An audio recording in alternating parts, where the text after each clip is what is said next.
This ultimate fast road Vauxhall Nova is nearly ready to road test. But there's still one massive problem with it. That's right, no gear lever. So in today's episode, we're going to be fitting this upgraded gear shifter and gear linkage in this Vauxhall Nova. Now, this is out my black Nova SR behind me.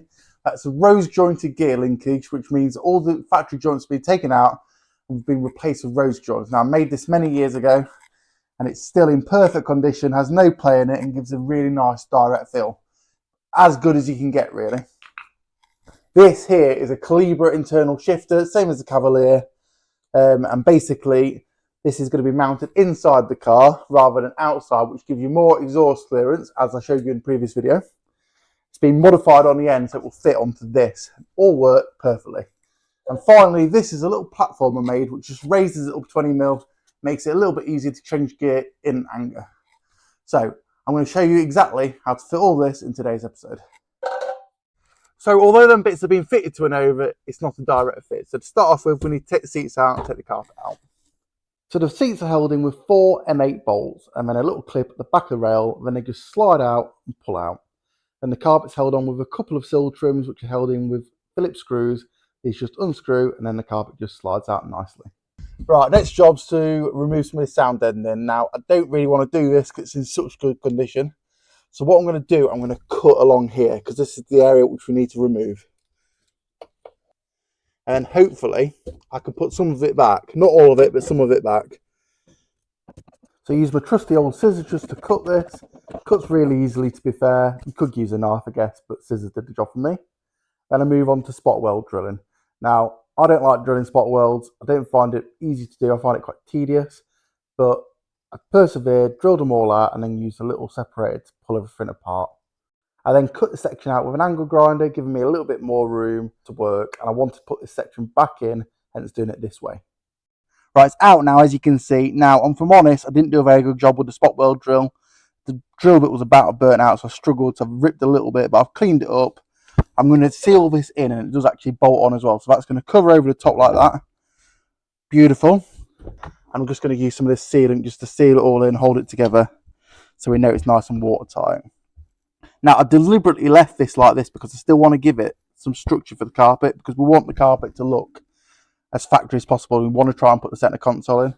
So I'm trying not to remove too much of this. I'm hoping I can use a little bit more of this and incorporate it somehow. And obviously just have a hole or something for the shifter rod to go through. We'll look into that later. For now, this will do. I put a smear all the way around just to help make the whole thing watertight, stop water ingress. Right, so now we're on the underside of the vehicle and we're going to screw it on using 4 M8 nuts and washers. Of course, this would have been a lot easier with the exhaust off, but hindsight is a wonderful thing.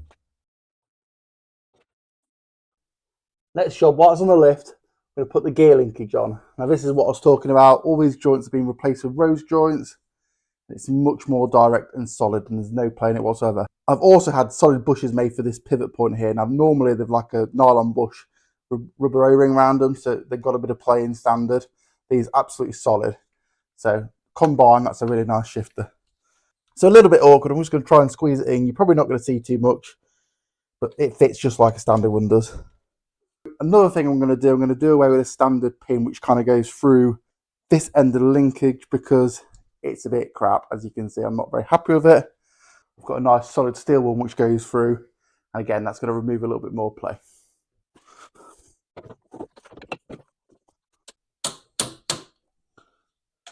There's a little clip that just slides on the back of this,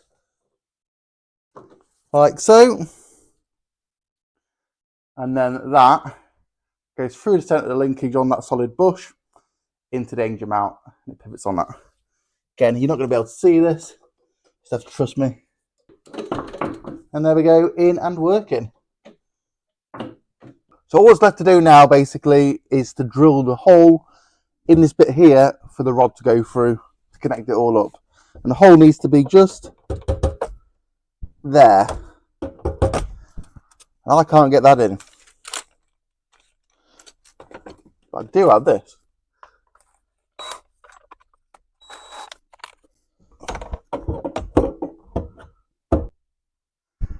Looks like it still don't fit.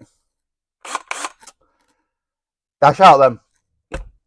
So I start by taking the steering wheel off and the steering column cowling, followed by switches, then a few screws down the side of the dash, switches in the centre, ashtray, radio, glove box. It's all pretty simple, a little bit time consuming, but it's really not too bad to do, and I'd advise anyone to give this a go, as it can be done with just basic hand tools and it will improve your confidence working on cars. Now the dash is loose, I remove the duct in and just feed some of the wires through so I can pull it all out. That gives me good access to the heater matrix, which now also needs to come out, unfortunately. This is held on with 3 10mm headed nuts and screws, and obviously the hoses on the other side. Undo all them, it will just slide out. And there we go. Hopefully I made that look quite easy. While the dash is out, actually, it's made it easy to get the ECU out. I'm also going to drill a hole in the bulkhead here for the wiring loom. So it's not a bad thing. I didn't envision having to take it out. One of them things, but it wasn't the end of the world, to be fair. And it only took me about 45 minutes. So let's drill the holes finally. I set the dog silly rabbit, and here's a very crude template I made up from my car. Obviously there's a line there to line that up, top and bottom. Ooh. Something like that.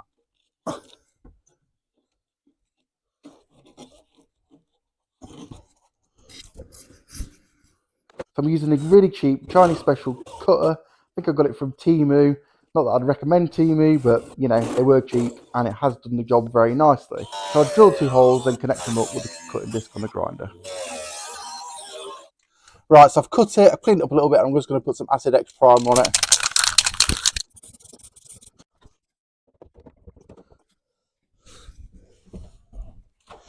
And there we go, just going to slide that in.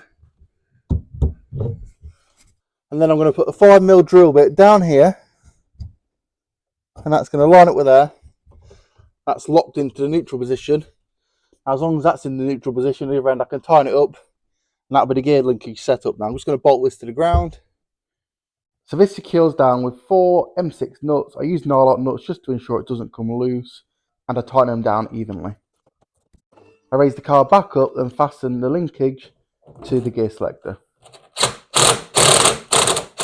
First, second, third, fourth, fifth, and reverse. Beautiful. And we could still take a little bit more play out here. You can actually get an aluminium upgrade for that, but that's so much better than factory, so much more direct. Now, as I want to fit the center console, I want to fit that panel I removed earlier, so I've trimmed it down just so it fits underneath the selector rod. And then I've drilled some little holes in the side and made some little brackets which are going to connect the two should you ever need to take it out again. These are just made out of thin strips of aluminium and should do the job perfectly. So I put it back in the car, make sure it all lines up nicely, drill the holes, and then rivet it up with just some little aluminium rivets.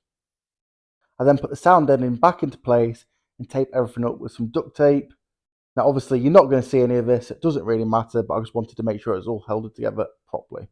I then put the carpet back into place. Now I did need to cut the centre out sadly, but this is going to be completely covered by the centre console, so it doesn't matter too much. And there we go guys, carpet's in and this is where we're at. So I've also, just off camera, I've cut down an old centre console, so I've cut this bit out a little bit. I've cut the back out quite a lot, and I've made a new plate basically, goes in the bottom, hooks in, and that's going to be covered in leatherette, similar colour, and then that's going to slot on there, and hopefully it's going to look all right. Something along the lines of that. The dashboard bracket at the back does need to be cut off. I've had to cut the back of this out. Again, I've done that off camera. So yeah, that is basically the finished article. We can get a bigger gaiter here for this. The dashboard's going to sit on that and hold it into place. So yeah, we can get a slightly bigger gaiter so it fits a little bit better. But overall, you can't really tell it's been modified, so I'm really chuffed with that. And much, much better gear change. So I hope you enjoyed the video, guys. I hope it was useful. If it was, show support by hitting the like button and leaving a comment below and subscribing. Stay tuned for more. See you later. Bye-bye.